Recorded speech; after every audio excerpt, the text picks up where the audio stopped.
from the Fox 5 studios. This is Silver State Sports Live. Breakups, makeups, fake sob stories from grown men. No, this isn't TMZ. Oh, thank God. Yes, it's Silver State Sports Live, but with what's unfolded in the NFL over the last 48 hours, you really wouldn't know the difference. Anyways, welcome in. I'm Mariah, Janos. And I'm Mike Davis, and I'm here for the drama. Things have certainly been dramatic, though, lately, especially here. It's not going to die down anytime soon when we talk about Max Crosby. But speaking of dramatic, we also have Tony Cordasco back on the show today, always with some good takes. He's going to share his thoughts on the Runnin Rebels in the Mountain West Tournament. Plus, we got Ryan Preece joining us here in the studio ahead of the Pennzoil 400 at the Las Vegas Motor Speedway. But of course, we're starting with what's been giving us some whiplash, Mariah, the Max Crosby blockbuster deal that wasn't. Yep, as we know, Max returned to Vegas and was back at the Raiders headquarters, resuming his workouts bright and early the morning after the deal fell through. And last night, he took to social media with this message: "Everything happens for a reason. Believe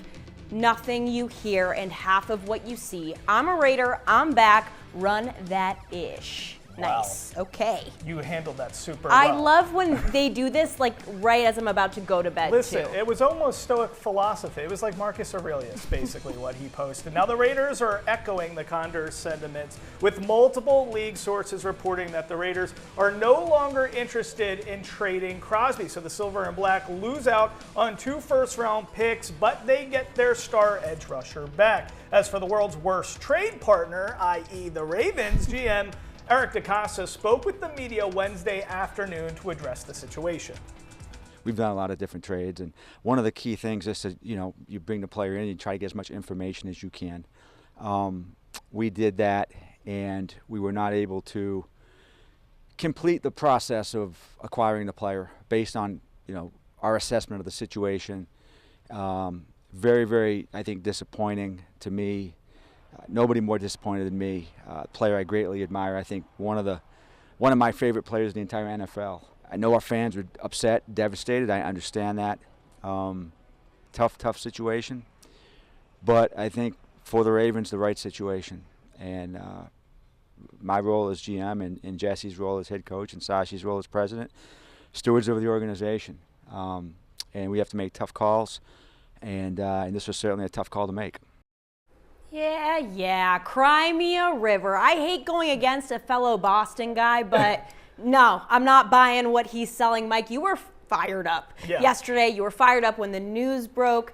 After hearing that and the entirety of that press conference, really, what are your thoughts? How are you feeling today? Well, not good, Okay, Mariah. great. I will just say this to start off. I mean, beyond the fact that he looks like Voldemort and he's about to go attack Harry Potter, I'm not a fan of Eric DeCosta. I'm just not. And I don't care that, frankly, this was all within the guidelines of operation as a signing period when it comes to, nixing this deal. It's operating in bad faith. I mean, you just don't ship out 2 first-round draft picks, which are treated like gold in the NFL, especially the 14th overall pick in this year's draft, and expect to just everybody to believe this is all kosher. It's not. You went out and got Trey Hendrickson. You were not anticipating on spending that much money on the D-line on 2 edge rushers. I do not believe that for 1 second. It's strange that they were operating under this pretense with Crosby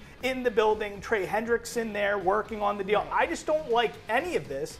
It's not kosher. And I think public enemy number 1 for Raider Nation, forget the Chiefs, forget the Chargers, forget the Broncos. The Ravens are now public enemy number 1 when it comes to Raider Nation. That's how I feel. No, I'm completely in agreement with you. It was a slimy move. Like you said, you operate in good faith when it comes to these deals. Obviously, that was not the case here. I didn't like the Trey Hendrickson of it all happening behind the scenes. 2 of those conversations going on at the same time. Trey under the impression that Crosby is being brought in to supplement what he's bringing as well to the D-line, and that certainly was not the case. I don't like it at all, unless Crosby's leg is literally hanging off. There was nothing in that physical that was really that alarming. I'm telling you that right now. But if I'm Raider Nation, I would pump the brakes on celebrating right now, though. I will say, because the fact of the matter is, if anything,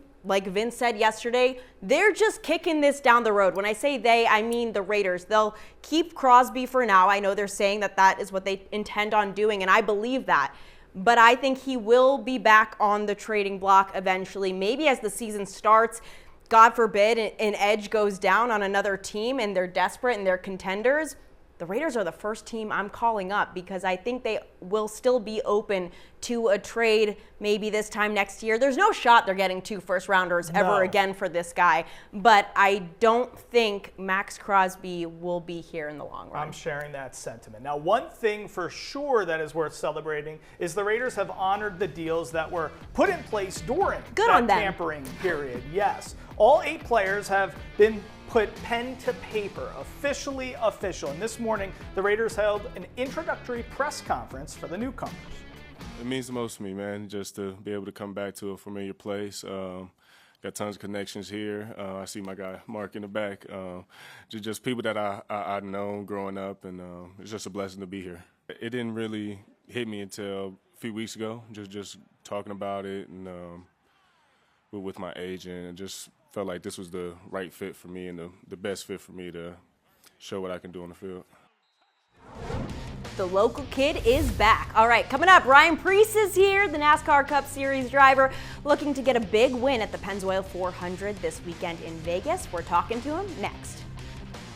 And don't forget, the Silver State Sports and Entertainment Network is your home for the most live local sports. On Friday, the Tahoe Night Monsters welcome Kansas City as the Las Vegas Lights get their season underway Saturday in Colorado Springs. And on Sunday, the Desert Dogs take on Rochester. That's all this week right here on the Silver State Sports and Entertainment Network.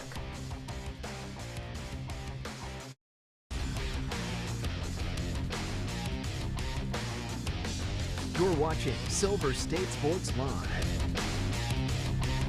Well, NASCAR weekend is almost here. The Pennzoil 400 is taking over the Las Vegas Motor Speedway. Always a good weekend. And joining us now here in the studio to talk all about it is NASCAR Cup Series driver Ryan Preece. Ryan, thanks so much for joining us. All right, absolutely. I'm really happy to be here. We're happy Good to have to you. see you. You're coming off a big win, of course, the 2026 Cookout Clash, the first exhibition race of the season. So do you keep that momentum from a big win like that and carry that over to the next race the following, weekend here in Vegas? How does that work? Yeah, so I definitely feel like momentum is a real thing, and our team is really excited. But yeah, coming here to Vegas, I think the temperatures are going to be a lot warmer than they were at the Clash. Oh, yeah.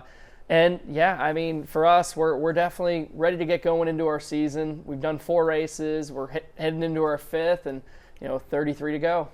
Talk to me about Las Vegas Motor Speedway specifically. Is there anything that you need to take into account when you're hitting the track there? Yeah, so for us, Las Vegas is aging, and with age, it just becomes way more technical. So it's become a racetrack that I've really enjoyed between the bumps getting into turn 1 and then having to be really disciplined on hitting the yellow line in 3 and 4. So it creates great racing, and as NASCAR fans know, the restarts are absolutely insane there. I'm so curious, to hear just not only maybe your pre-race ritual, but just get inside the mind of a driver for a second. You said, you're going ham at the casinos right now. Do you have to be a little crazy to be like? Way to put him on blast with that. Well, that. I'm just saying, do you have to be a little crazy in this sport to actually succeed? I mean, just that mentality to actually put yourself in. You're not a tennis player. You're not a volleyball. I mean, this is life and death to some degree. Do you think you have to be a little crazy to be good when it comes to NASCAR? Well, I got to say, you really put it in perspective right there for me. But yeah, I mean, as a race car driver, we're risk takers. Like that's what we do. And between risk and adrenaline, that's what I live for. So for me, yeah, I mean, strapping in, pre-race ritual stuff, I'm not a big superstition guy. You aren't. Like, what do you do prior to a race? Well, it was funny. Last year, the movie F1 came out, and I enjoyed it. So now I take a deck of cards. I find a card, I put it in my pocket, and I don't look at that until after the race. You took that thing that Brad Pitt does in the film. I did, yeah. So that's become a real thing. Yeah, and it's kind of fun because you wonder what type of day you're going to have after, and you pull the card out. See, I'm just trying to do That's his cool. skincare regimen so I can look. I'm trying to go from a 7 to a 10. We should do that here. We should pull out a card before we go on the show, and then after the show, we can take a look and see what it is. I love it. I like it. You know, I went to the track last year. They invited me out to race a car, to drive a NASCAR.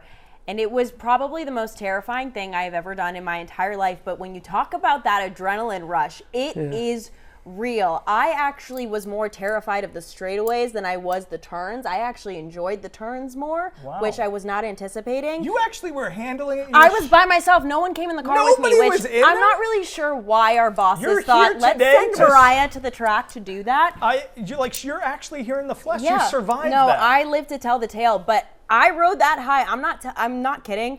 For hours after I was done at the track, I was on cloud 9 for the rest of the day. It's a very cool feeling. Well, I gotta say, if you've driven the highways in Las Vegas, you're probably ready to hit the racetrack. Honestly, I felt safer at the track than driving to work here every day. Well, so, you know what? yeah. At least you know who's in the cars on the raceway. Here in Vegas, we don't even have people with license plates driving around. Truth. So that's a Yes. big local thing. Let me ask you this. I'm always curious when we're talking to drivers. Can you give us the Mount Rushmore of all time? I want to know NASCAR Mount Rushmore. We need to hear from Ryan Preece. Well, I mean, that's the Daytona 500 for a lot of us, right? But we all have a hometown. Mine is New England. I'm a big New Hampshire Motor Speedway guy. Heck yeah. So I grew up there. So New Hampshire is really high up on mine. Yeah. But as far as the racing goes, and you know, when we go to 1.5 mile racetracks, Las Vegas is the pinnacle. This is the racetrack. Really? This is the one that produces some of the best racing, and one that I really enjoy coming to. Wow, I love to hear that. I mean, that's great news to hear, especially here in Vegas. Yeah. No, it's going to be an exciting weekend. Talk about the atmosphere a little bit before we wrap up here at Las Vegas Motor Speedway, just the fans. There's a big NASCAR fan base out here. Oh, absolutely. And it's no different than if you're going down the strip and you're, you know, just kind of a tourist, right? You go to the racetrack and the party's there. Whether you're in the grandstands, shopping, going to see merch, they usually have a whole bunch of stuff on what we call the midway. And then if you're lucky enough and you have infield credentials, VIP passes, there's a lot, you know, between hospitality, seeing the race cars, meeting the drivers. It's really an event that you don't want to miss. All right, Ryan Preece joining us here, RFK Racing. We're wishing you all the best. I'm pulling for you, man. I want you to win this whole thing, okay? I appreciate that. All right, Thank do you. that for us. Coming up, we're talking Runnin Rebels. The guys are taking on Utah State in the second round of the Mountain West Conference Tournament. Tony Cordasco is live from the Thomas & Mack. He's going to join us after the break.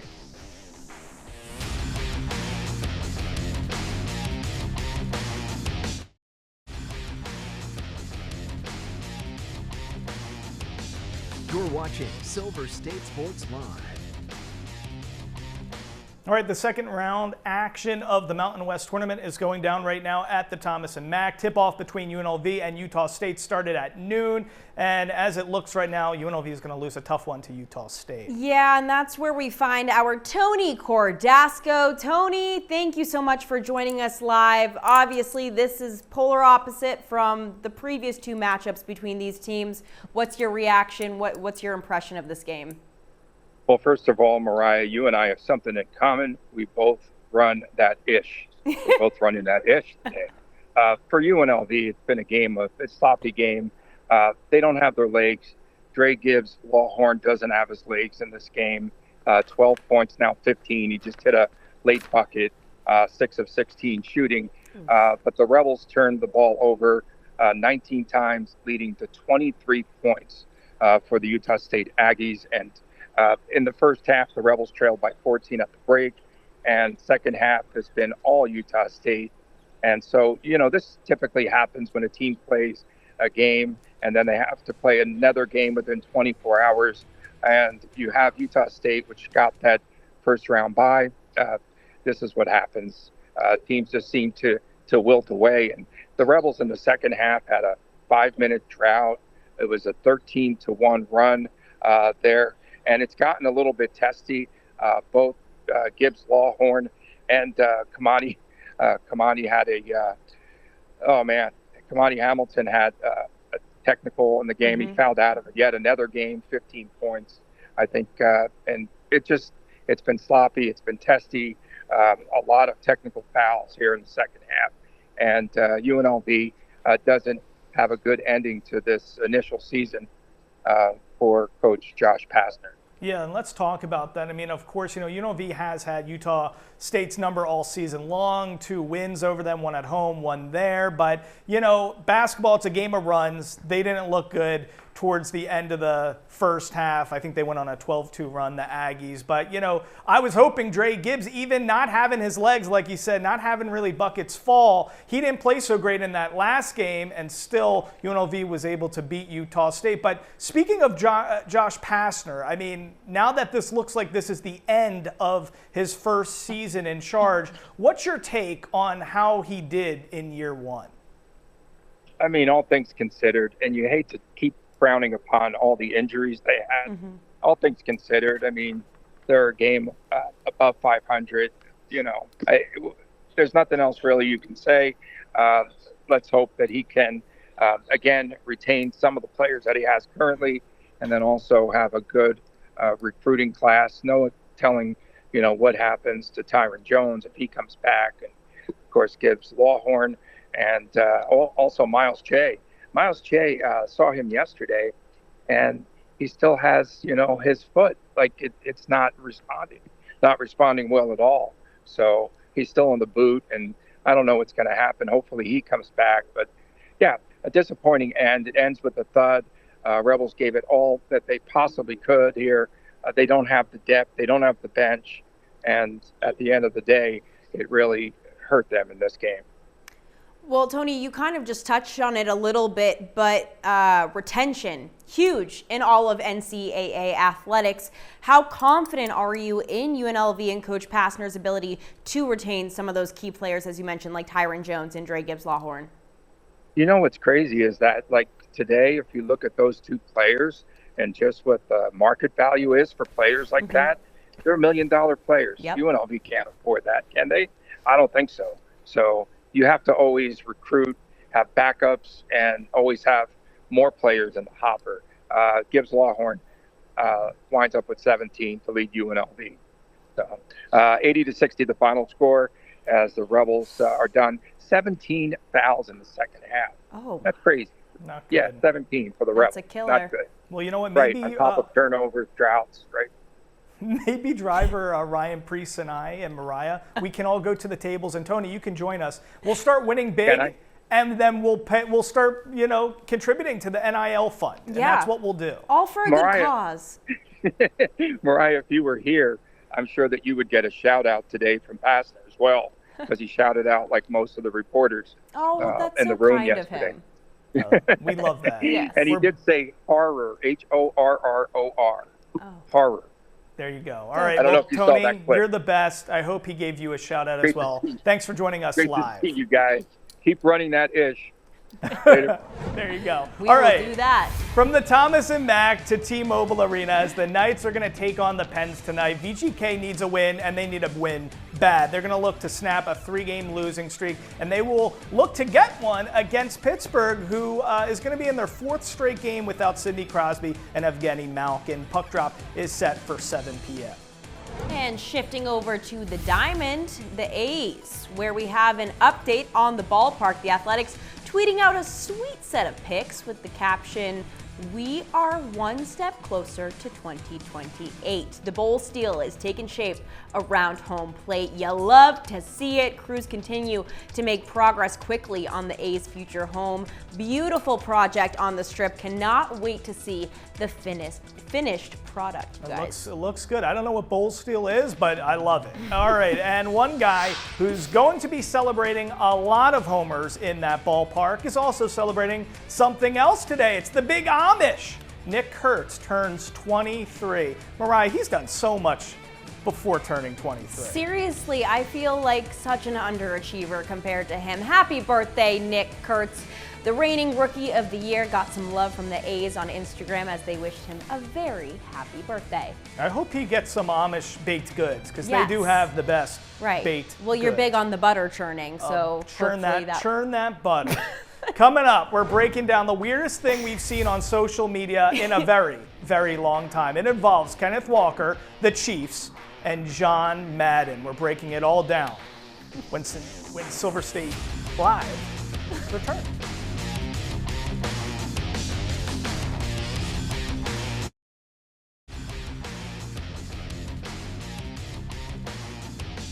You're watching Silver State Sports Live.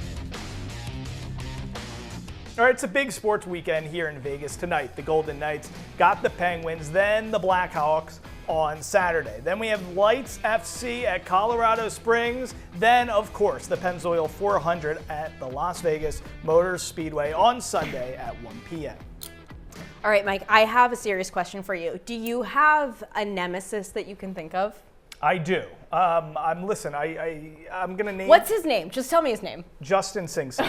Okay. Sorry, so I'm Justin. gonna pose another question to you. How would you feel if you scored a date with a girl, checked all the boxes, you were so exciting, she seemed to be everything you were searching for, but then the moment she sat down, she talked about how much she loved Justin Sing's song?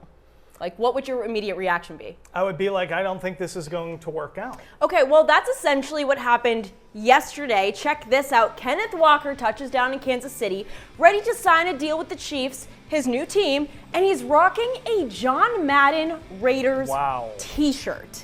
Okay, this is basically Justin Sing song on his shirt. How would you feel? This is shocking, frankly. I mean, you just won a Super Bowl with the Seahawks. Mm-hmm. Now you're going to play for the Chiefs, and you're wearing a division rival on your shirt. Now, everybody loves John Madden, but still not a good look, Mariah, no, right? It's very strange. Everyone loves Justin Sing song, but you're all fired up over him stealing your girl. You know, that's just weird. I thought I was better than these petty things from high school, but I'm not, ladies and gentlemen. Legends never die.